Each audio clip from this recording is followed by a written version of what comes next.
څنګه چې ګل په بورا پسې خبرې کوي، څنګه چې اوس ګل په بورا پسې خبرې کوي، زما یاران زما په مخ کې چوپ وي چې زما د خوا نه لاړ شي بیا په ما پسې خبرې کوي. مننه.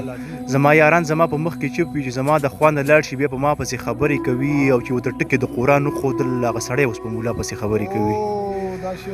مننه. چې ورته ټکي د قرآن وښودل هغه سړی اوس په مولا پسې خبرې کوي، او عجبه زمانې ته شومه پاتې خدایه بچی راپاسې په بابا پسې خبرې کوي. مننه. عجبه زمانې ته شومه پاتې بچی راپاسې په بابا پسې خبرې کوي، چې د الفت رڼا ته ورسېدو، چې د الفت رڼا ته ورسېدو هغه سړی اوس په رڼا پسې خبرې کوي.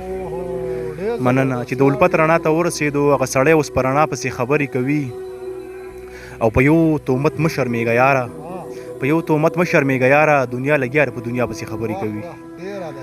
مننه. او حیران خاموشه دی، حیران خو څه نه وایي، حیران خاموشه دی، حیران خو څه نه وایي، خو خپل اشنا پسې خبرې کوي. ډېره مننه. یو څو شعرونه د نورو یم چې څوک په مندرو کې هندوان وجني، څوک په مندرو کې هندوان وجني، یاران لګیا دي بس یاران وجني، منګه قیامت ته ورنږدې اوسې به زامن رالګي بس پلاران وجني، منګه قیامت ته ورنږدې اوسې به زامن رالګي بس پلاران وجني، او د مسلمان نن کافر جوړ شوی ځکه ګلونه ماشومان وجني. مننه. د مسلمان نن کافر جوړ شوی ځکه ګلونه ماشومان وجني، پښتون په ځمکه تنازه جوړه کړي په کنال ځمکه بل انسان وجني، او اسرائیل حیرانه پښتون ټول عمر د خپل سر قاتل ګرځي، پښتون په خپل ځان وجني.